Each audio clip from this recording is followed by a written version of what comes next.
Hey guys, it's Turok. How's the camera look? Okay. And today, chapter 1101 release. This is another flashback chapter. I suspect it might be the last as well in the way that it's presented at the end. So we continue a bit from this one is continuing right off where the last one left. The last chapter, to do a quick recap, we have this is a Kuma and Bonney's flashback now. We had in the last chapter, Saint Saturn and did a deal with Kuma to in order to help Bonney, where Kuma would agree to become a warlord of the sea and become a cyborg, more like a robot, really, as even Vegapunk put it, because he'll also lose his humanity eventually, have his mind erased. So somehow, that interesting thing too, I just thought about that is, how does Saturn know for sure Vegapunk could really have like the technology to fully do something like that, to make a make a human fully into a cyborg. Also, I was thinking too. This reminds me so much of like Oda. It feels a lot like Oda's kind of borrowing from Akira Toriyama, the author of Dragon Ball, and how he had Dr. Gero, a brilliant scientist who ended up working for the Red Ribbon Army. Was he the founder or one of the founders? And how he his work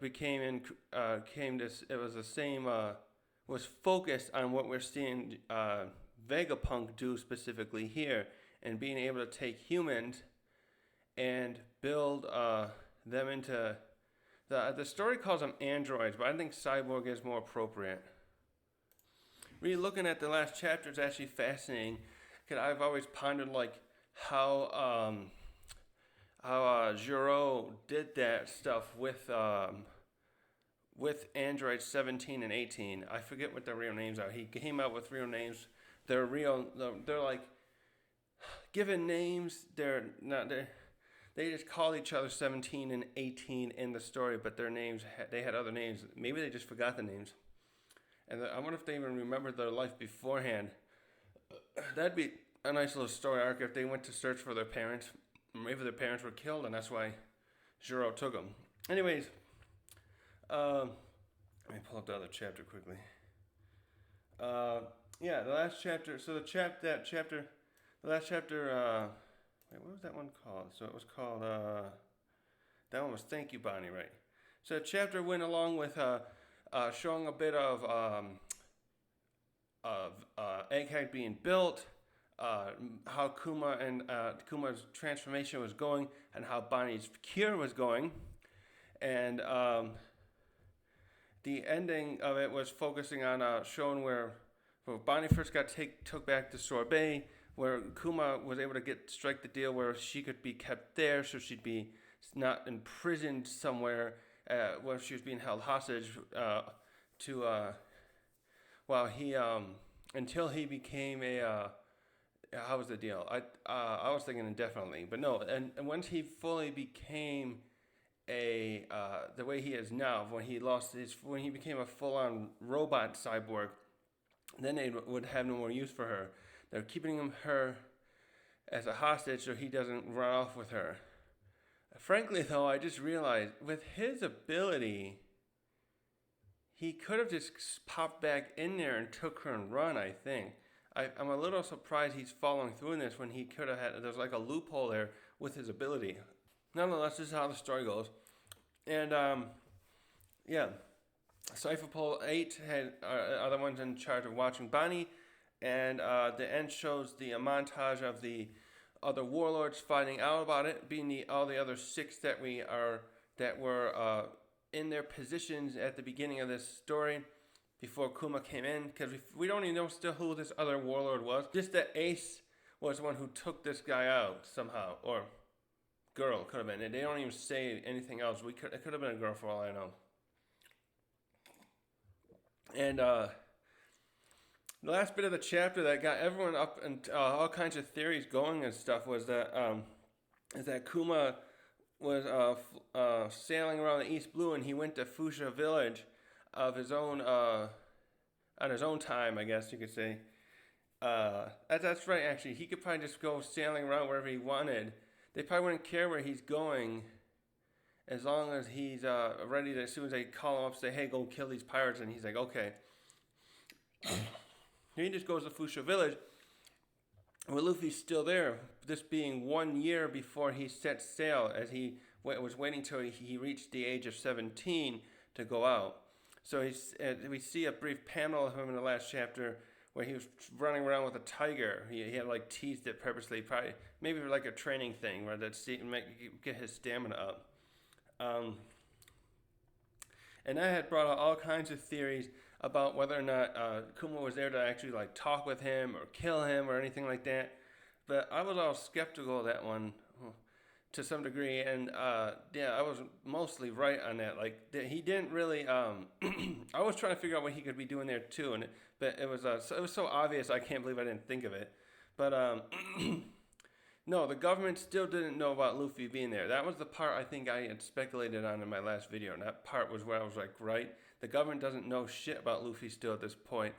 Dragonhead did a very good job of hiding Luffy, and that's exactly what he's doing. But yeah, let's start the chapter. This chapter is called Dear Bonney. And throughout this, Kuma's continuously writing letters, as we started seeing him do in the last one. So Kuma goes to Fuchsia Village here, and Kuma's been in this area before. That's why he's partially going here. No, I wouldn't be able to do that. So he's in Fuchsia Village.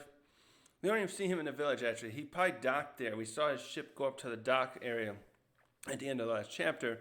But now we see he's gone into the jungle area and the mountains, looking around, and he finds Luffy training.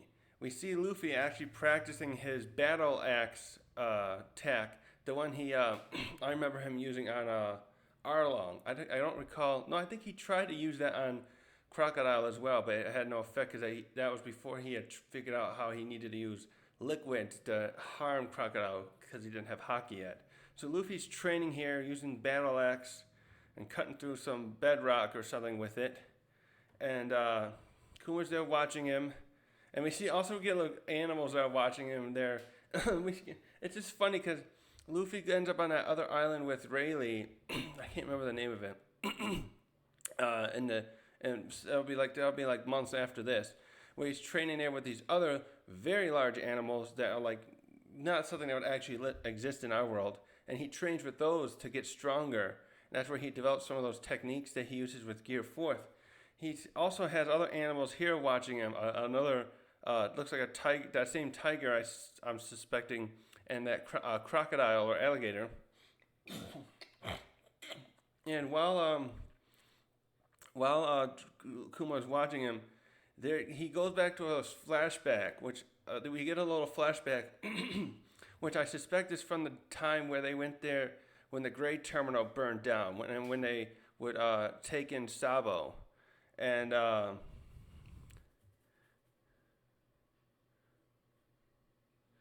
okay, so Kuma, so in this point here, just kind of like what happened to Ivankov, where Ivankov questioned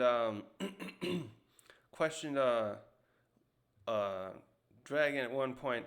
Kuma does too here, and he presses him a little more as he says, "You seem very familiar with this island. Like, we came here. I'm saying they probably came here, to help stop the Great Terminal. Maybe this is after the Great Terminal burning, because they're just sitting there looking out. They're out in their ship, and they're surveying the city there and the walls. You can see all the walls and such there, and so Kuma apparently went to Fuchsia Village at this point too, because he says, I went out and I was out taking a walk. I wanted to stretch my legs and get off the ship. And I saw this young boy there. And it doesn't say, the dialogue there doesn't say anymore, but the way I'm interpreting that is like, oh, he looked quite a bit like you, Dragon. Even though really they kind of don't.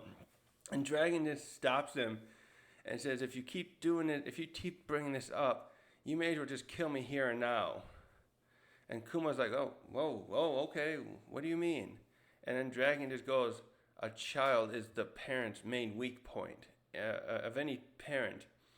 And Kuma, is this, wait, when did this, so this happened, did the Great Terminal happen when Bonney was a child? And because this hits Kuma poignantly here. It's just, so Bonney, I'm trying to get the timeline back. I don't have the paper here. So Bonney, he must be thinking of Bonney at that point and realizing how true that is. And Kuma just says, okay, I'm sorry about that. I'll forget I said anything or saw anything. And this is a good point to stop and point how clever Dragon really thought about this and how far he was going to have to go when he took up the Revolutionary Army mantle years ago to fight the government, and that eventually when he had Luffy, because Luffy was born, what, maybe 2 to 3 years after we know he went, well, he had the Freedom Fighters already, 2 to 3 years after that point where he talked to Vegapunk and he said, I'm going to really go after the government. So at some point there, he must have realized, yes, I have to protect my son.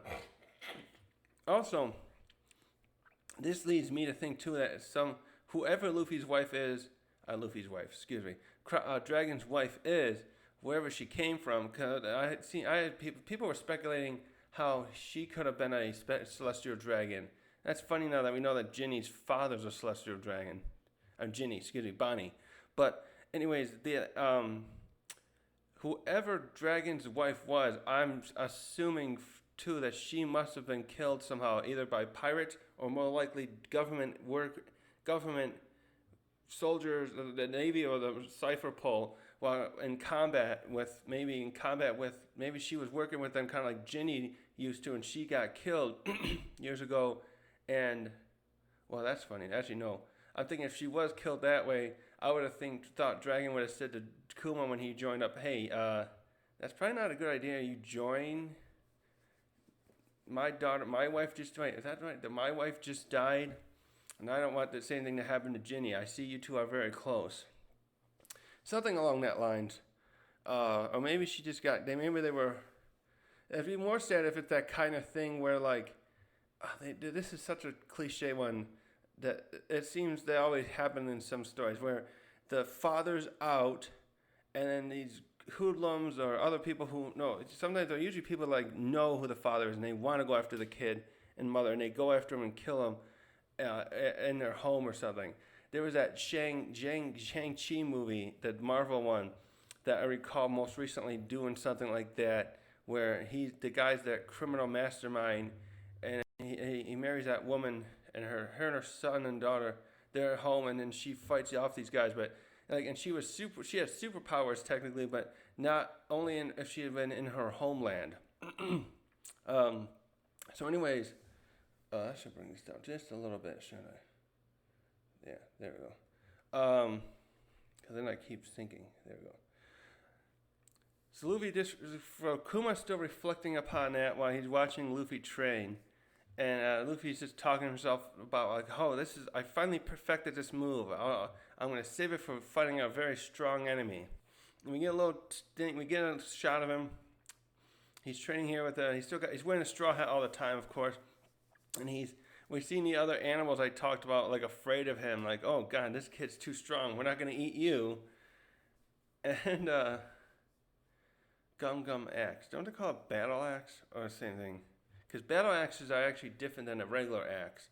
I was watching a video recently about how a regular axe is different than a battle axe, and that a battle axe are made to be lighter because you got to swing them around more, and when they're used to fight enemies. And a regular axe has more weight to it, but that helps for like chopping down trees and such. To anyways, Luffy though. While Kuma's watching, that's the other way. I thought it was the other way. While Kuma's watching, his Denden Mushi, his cell phone rings, and he didn't have it on silent. And so Luffy hears it, but Kuma's able to pop himself away, with his devil fruit. And but also, like, Luffy seemed seems to have been kind of sensed Kuma's presence. He turns around where Kuma was, and then it's like, who's there? And then when Kuma doesn't reappear or anything, he's like, wow, I could feel that someone really powerful was behind me. Oh, that was giving me, it even gave me chills, he says. So that's the end of what we see of Luffy in here, actually. So that's it. Kuma just came there to want to see how Luffy, Dragon's son, was doing. And I don't know if he's like trying to hope that Dragon's son will come and help them someday or whatnot. But the main thing I'm thinking about here is this explained to me now when when Kuma tested out the metal of the Straw Hats at Thriller Bark, particularly with Zoro, and he was very impressed. He said, you have a great son, Dragon. He was speaking aloud to himself. He wasn't talking to Dragon. He doesn't communicate. We can see in here that he's not communicating with them anymore, but they still don't know why. Well, I'm surprised Dragon wouldn't really piece it together and try to help. So many little things I feel like that could have happened that makes some things help out here. But so Kuma's out got new orders about going after some pirates that have raided a merchant ship, and we see here that Kuma too, when he's going after pirates, he doesn't seem to like go after them directly all the time, especially in an instance like this. It looks like he's pulled up alongside the merchant ship that was attacked, and he's gonna take the wounded ones to a hospital first. Because he's got that, because of his power, he can like transport other people to a place easily. I don't know if that means he hangs on to him and then pops away, or if he just thinks about where he wants, so to speak, kind of like an instant transmission, but then he goes like boop, and then they go flying toward. But the thing is, how would that be safe for injured people, I wonder, to go there? I just don't, because he sent the Straw Hats away. Well, yeah, Zoro got sent there. I don't know. It seems like that could be dangerous to send injured people, like he did that with Zoro too, when he sent them to I don't know the island's name where Mihawk is. It looks like he's even like this. I think if I understand this right, at one point when he's still helping the merchants, he's getting called like, Kuma, where are you? Have you got those pirates yet? So he goes after. It does look like he goes after the pirates at one point. And I don't know if he destroys them. It just looks like they give up because they know who he is now. His reputation has preceded him. He's got his Jolly Roger, and they see who he is. Also, I just noticed on the smaller sail on his ship, he's got that crosshair style thing that he wears on his shirt on that sail, and the bottom one's got his name with his Bonney's drawing of him. And at this point, we switch to Kuma sailing around by a sunset. And he's writing another letter to Bonney. And he's writing quite a few of them, we find out. He talks about how beautiful the world is and how I hope someday I can see your face when you get to come out to the world and see everything for the first time. So now we're going to switch to Bonnie's portion in this, Bonney in this chapter. And she's waiting here patiently for another letter, or a first letter, as we're going to find out that this asshole, a cipher pole, is not letting Bonney read any of the letters. He's been sending dozens of them, it turns out. So she's watching through the little mail slot in her in the church because she still doesn't think she can go out. Yeah, this is probably still within the time frame where she's not supposed to go out, the 1 year after the treatment. And she's watching there. So she's watching there, and she's like, she's just like looking open and closing it basically. And the one guy there, what's his name, Gyo, the one with the hat, he's like, Bonney, it's okay. I'm sure he's just busy at work. Well, he'll send you a letter soon. Or maybe the news crews keep messing up. We'll have to look into that. So, Conney is here too, the Queen Dowager. And Bonnie's like, oh, but he says he'd be writing me a bunch of letters. And Conney just tries to reassure her, like, yes, I'm sure he will. It's just, if he's traveling around. Wait, do they know he's traveling around? They probably think he's. Wait, what does she think he's doing now? I forget what his cover was.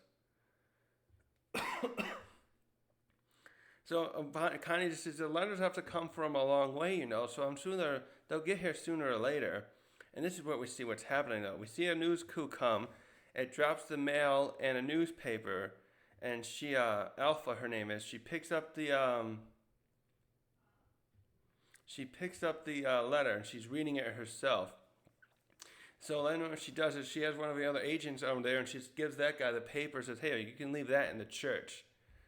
And then we get the paper. We get a scene here where the paper, particular paper is getting delivered, and I'm gonna call him Gaio, or something, with the guy with the hat. He gets the paper, and Bonnie runs up. "Oh, is that a letter?"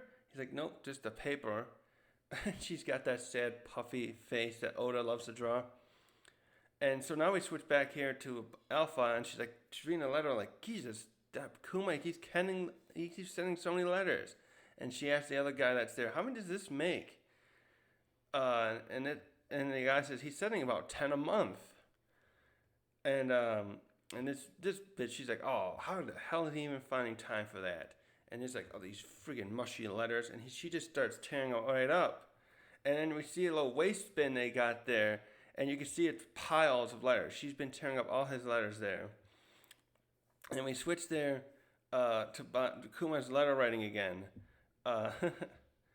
And Kuma here obviously doesn't know what's going on either. He says in this letter, "One last thing, Bonney, I'm sure you're sick of hearing this, but I love you so much. And I'll write again to you soon."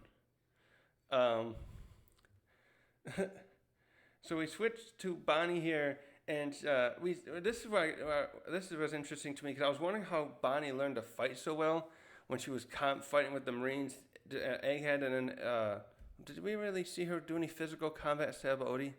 I'm not sure.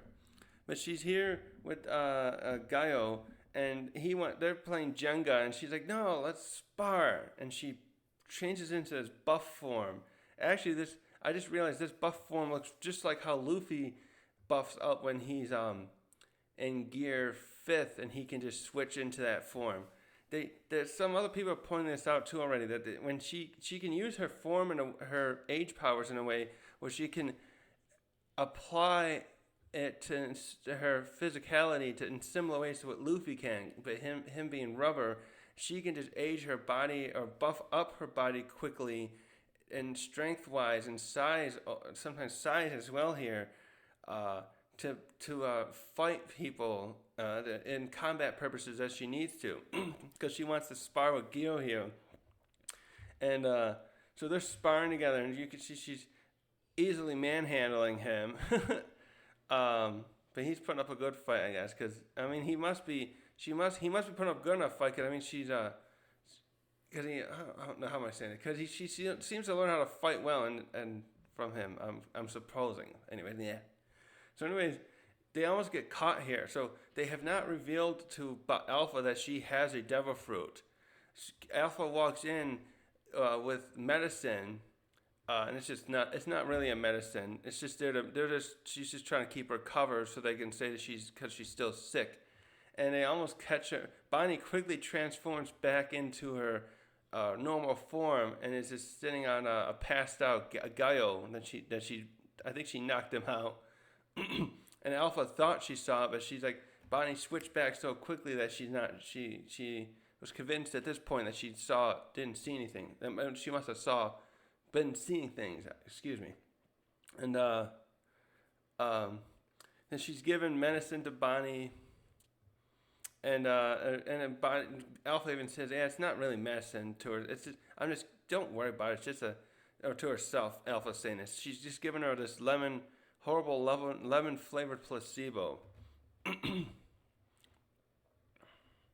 And Bonney, so she's kind of convinced Bonney, "Yeah, you need to keep taking it." And because Bonnie's like, "Oh, do I have to take medicine? Is it really gonna make me better?" And she's like, "Yeah, it's definitely working. Just keep taking it."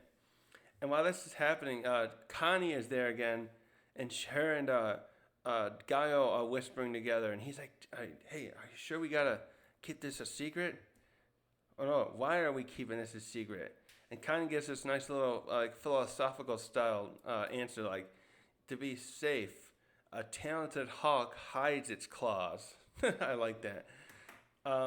So now we get to Vegapunk, and this is an interesting bit two of the chapter. So now we get to see a little bit of Egghead.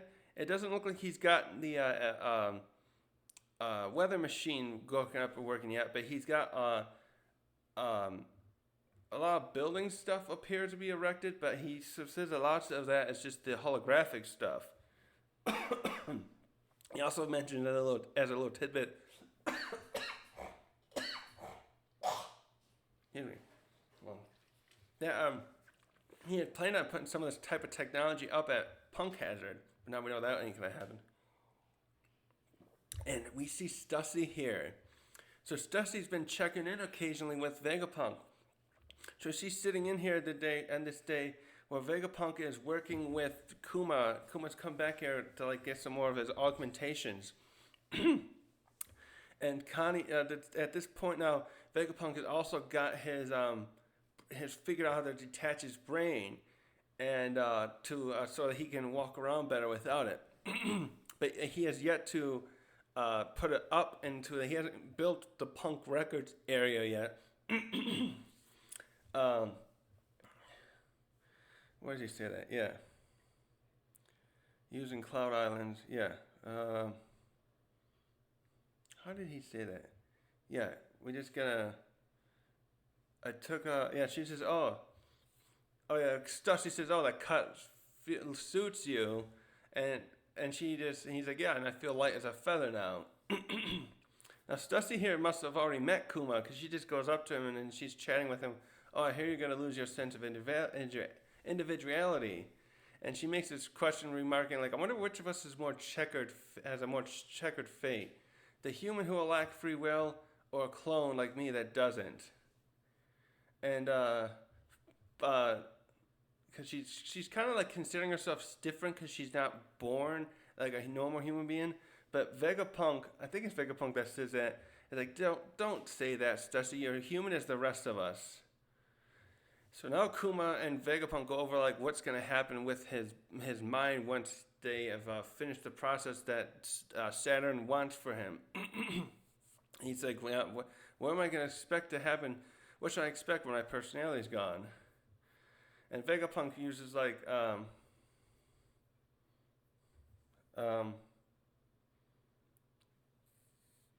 So Vegapunk says, he points out like, well, you already have this reputation for being totally obedient, but you still wouldn't want to kill a child, right? You wouldn't listen to that kind of order. Well, that's the kind of stuff that you'll be doing could do without hesitation once this is done.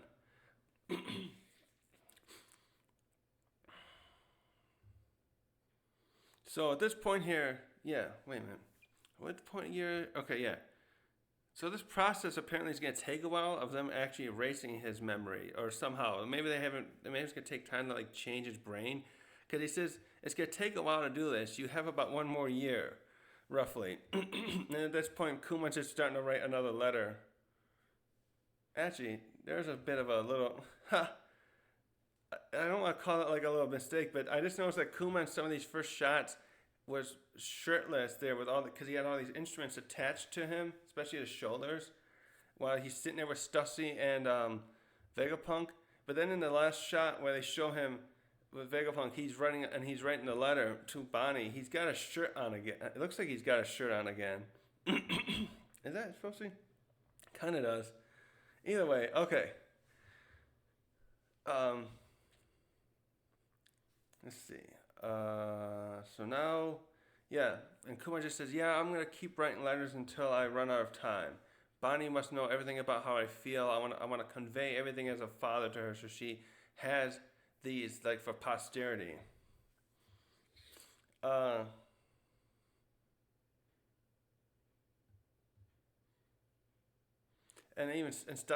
Stussy likes this. Like, she remarks, "Oh, you're such a good father." Also, by the way, I like how Stussy's dressed. She's wearing like this black coat, like dress thing that's very feathery on top, and she's got that same hat on that I think we saw at Whole Cake Island. And so now we switched to first we finished another.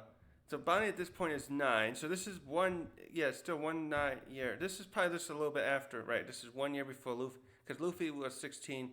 this is around the same time, and now Bonnie's turned 9, and Kuma comments on it. Yeah, she's almost 9 now. I wonder how big she's gotten. And then he starts another letter here because it's almost her birthday. And he's like, I hope you'll get this letter soon, but if you don't get it right at that point, happy birthday. Happy, like, belated birthday, he's basically saying. And now we switch back to Bonney, and we've seen that all the friends and family, and led by Conney, have led a friends and family. Her crew and everyone there that are like her family. They throw a big surprise party for her and make this big they make a pizza for her, a giant pizza instead of like a cake for her to have. Let's see here. We're getting to the good part now. But so we see a big celebration there of that. But then we get to the evening here where some of the other crew, when I say the crew, that the ones that's going to go with Bonney eventually, they're still there. They're there sleeping, and she sneaks over. I thought she was sneaking out at first, actually, but she's just looking for another letter. And she's like, she like sits back on the pew area of the church, and she's crying there because she's reached her 9th birthday and she still hasn't got any of his letters. So now she's getting really concerned, like, don't you love me anymore? Why aren't you writing any letters like you said you would?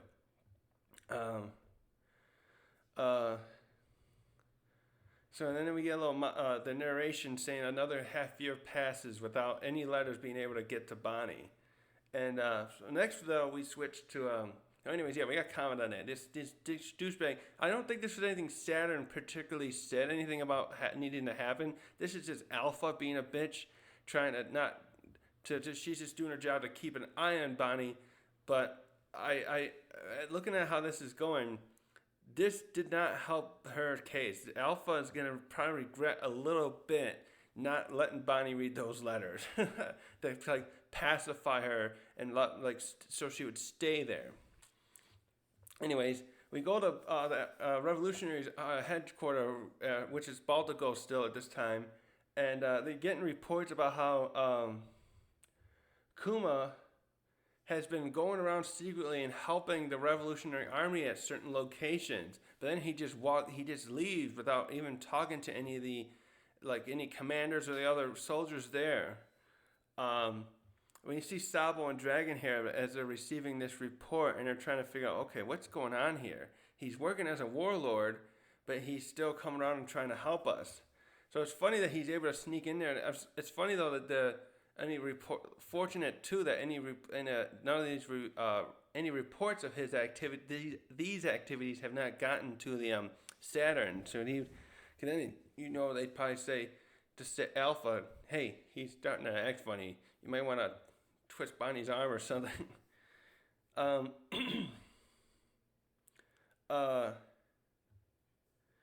Dragon just said, well, if he doesn't want to be followed, we have to respect his wishes. Something's going on. Clearly something's going on with that, and that's the reason he became a warlord. That's all we get of that.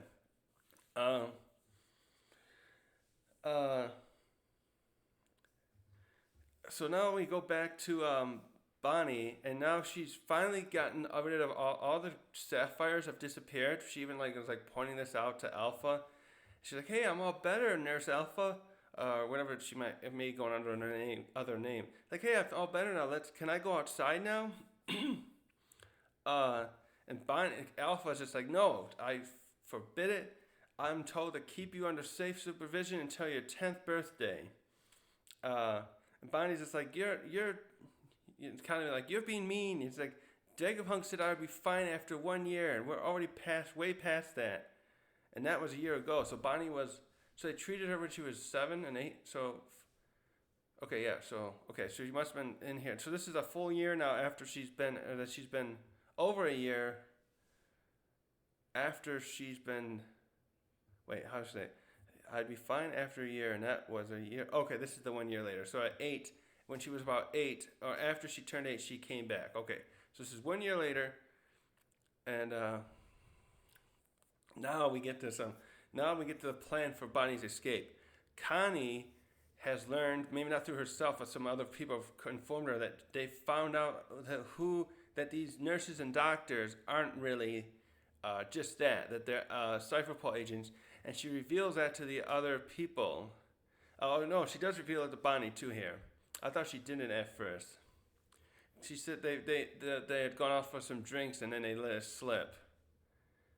So yeah, Connie here. Connie's the one that initiates this plan. She starts piecing this together. Oh, so there's something going on here. These are Cipher Pol agents. They're keeping you trapped here for another 6 months. Okay, this is after that. Okay, and she said Kuma never sent you a letter. There's definitely something going on. I'm sure that she's basically implying they're keeping you imprisoned here to keep Kuma under on leash, I guess. So she says so we get this plan here unveiled here where she Connie says to Bonney. Now I'm gonna get that. We already got this plan ready. We're gonna Gil and the others are already at the port. We're gonna get you out of here. We got a ship ready.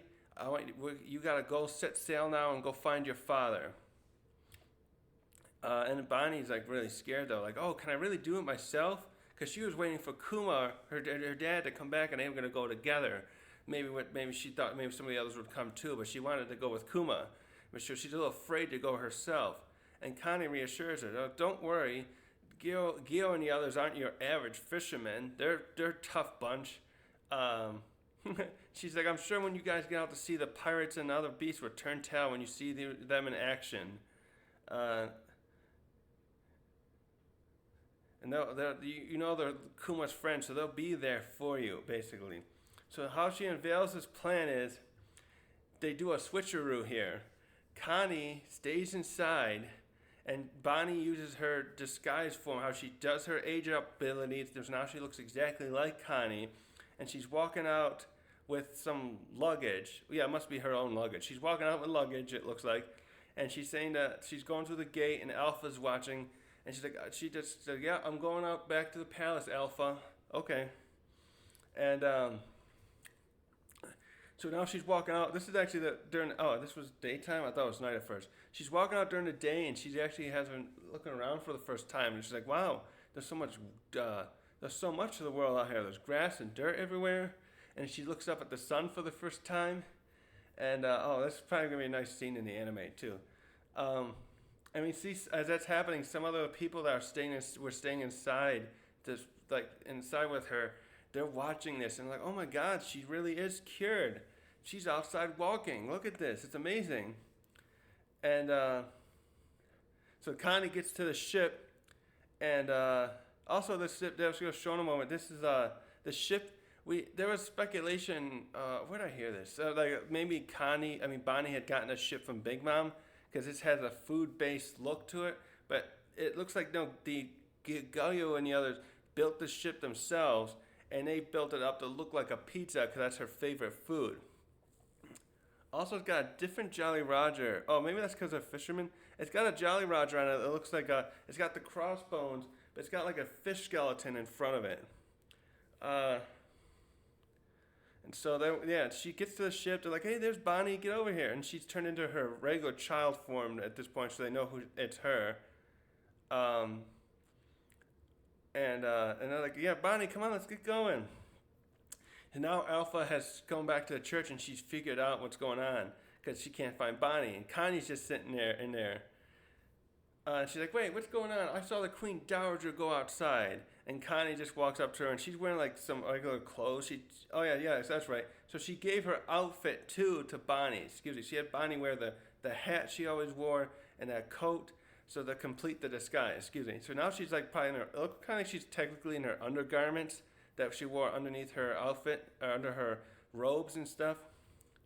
And Connie just goes up to her like, oh, but I'm Bonney. But now Alpha's figured out something's going on, and Bonney has a devil fruit power, because she's like, oh, it can't be two of you, so she must have escaped. And so then we see the crew setting sail, the Bonney and her crew setting sail here. And then just as I was leaving though, Alpha's trying to get over there and catch her. Oh man, we see her sadistic side here. She's bolting over there first, like, I found you. You guys aren't gonna get away from me. I'll beat you, and she's going on like, I'm gonna beat you into your life, and she all this nasty stuff. Like she said, I'll keep you chained up day and night now. I'm never gonna let you out. And oh, she's like, oh yeah, and she's going on like, oh, this charade's over. I'm gonna take care of you now. I'm gonna make sure you suffer, basically, right? So then she gets up and she starts using the I think that's called Geppo, the one with the 6 power where they can fly. And Gaio in comments like, oh crap, she's coming towards us in the sky. It's one of those 6 powers. And this is like enrages Bonney that like, okay, I'm not taking this crap from her anymore. And so she jumps up into the air. And first she's thinking about something Bonnie, her dad said. She talked of a conversation. She's like, "Hey, Dad, what did Nika really look like?"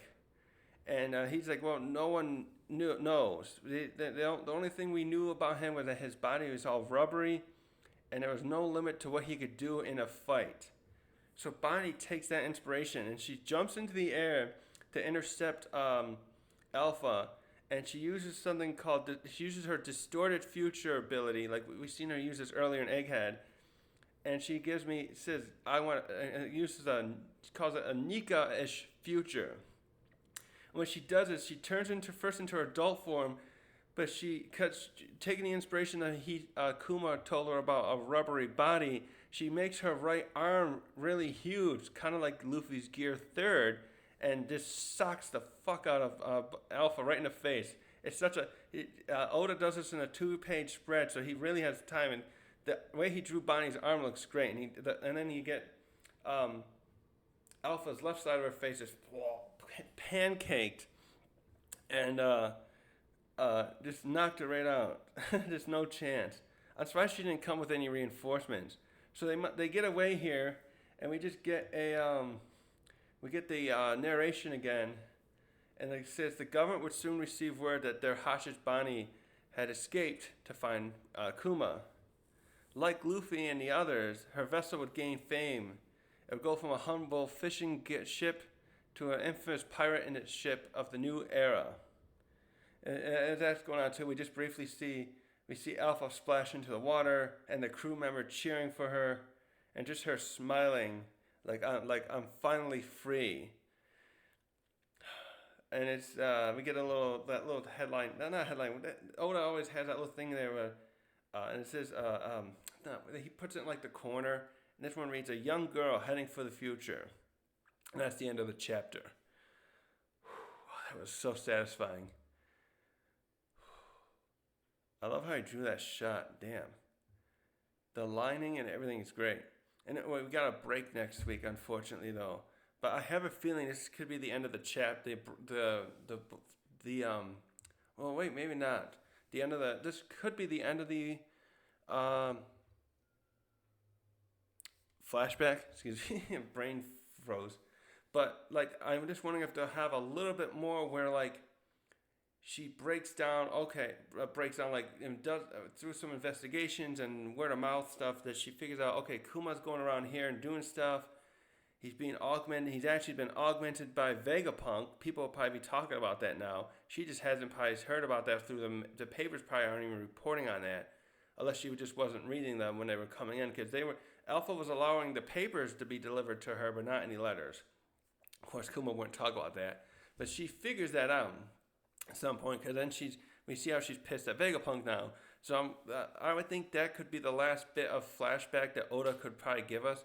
But after that, I see no reason to continue anything else, obviously, now, because we're now this is right up to the point where Luffy's about to leave, and she's just left to her place for them to set sail and go out to sea, each for their own reasons, obviously. And I want to make a quick comment, too. I'm amazed how Bonnie's fruit can let her do this kind of stuff. Amazed in the way that it's because Luffy's rubbery, he can recover for that. I'm wondering if Bonney did stuff like this too much, if it would have more of a backlash of sorts on her body to like pump up one arm to be so big like that, because clearly the arm is so big. I can't quite tell the scale for sure, but it almost looks like it would be big enough to pick up a human body in it like that when she punches out Alpha, and her body looks like it's fairly normal size. Although you can see her left arm got some pumped up too there in the background. Yeah, this is a really good chapter, and I found the most interesting thing though was that I wonder it was neat to see that Stussy was secretly going back into and talking there with Vegapunk. Also, that leads me to think something too though. He must have been more careful by now. Oh, obviously he must have, because he must have been more. He. I was thinking about how he wasn't careful in the 2 chapters ago where to make sure there was no Denda and Mushies listening, and Kizaru mentioned that, but now he must have been. He now must have, after that, they cleared out, maybe after Kizaru and everyone left, any other soldiers that could have been there watching Kuma. I wonder if now he's like scoured through his lab and made sure there's nothing there. He's got Stussy there, who probably is Cypher Pole Zero at this time, because this is 2.5, 3 years ago, this part of the flashback. And if they found out she was working with him, I think that would just be the end of it for both of them already, because they would be worried about him getting government secrets that she knows, stuff like that. Also, that's obvious. He must have Vegapunk must have cleared out those sneaky Denda and Mushies, because he's studying the Void Century somehow already at this point, I'm sure, and they didn't find out until York is created and tells them. At this point too, they don't show that he's made the satellites. He has taken off his big head over 2 years ago, but not the satellites still aren't around yet, it appears.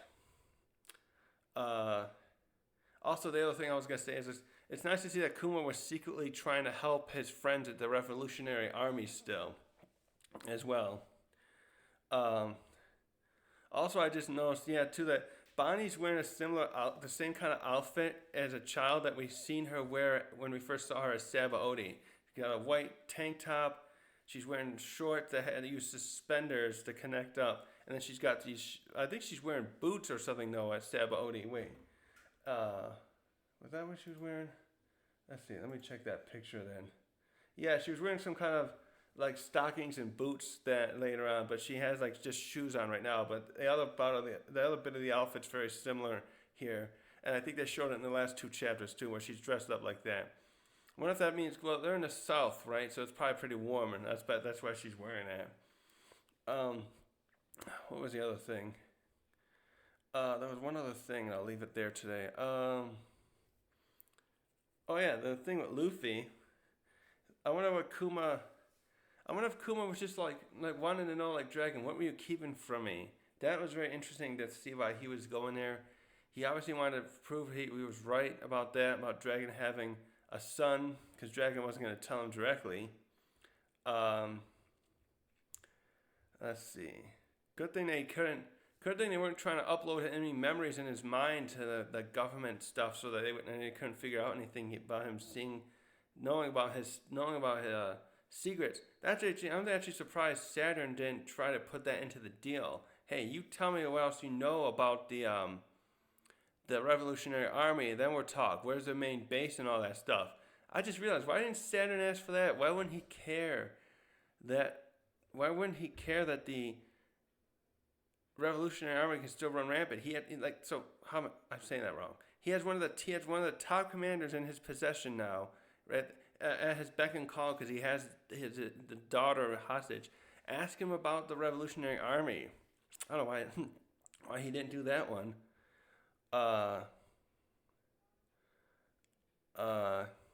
Yeah, and the Alpha Punch was obviously very satisfying. We knew she was going to be a bitch after we saw her do that little thing when she crushed a rock or something in front of Kuma in the last chapter. It's like, we all were thinking, oh, this bitch has to go. And she gets her... Oh, that's the other thing too. I'm thinking she better have ran and hide from the government after this, because once they found out she failed, she may have received some treatment that was similar to Who's Who after he lost the gum gum fruit when losing Bonney, because Kuma is still not fully transformed into losing his mind yet. So now they just lost their leverage to their most obedient and useful warlord. So Alpha's in trouble. She better just hightail it. If I was her, I certainly would. Now this points out too that I talked about before, but there was that chapter with which one was it? With come on, a second here. With Akainu, where he is talking about how they lost her. I think it was 524. Was that the one? Let me see. No, that was the earlier one. It was later on. What was that one? 595. That was the one. Let me see.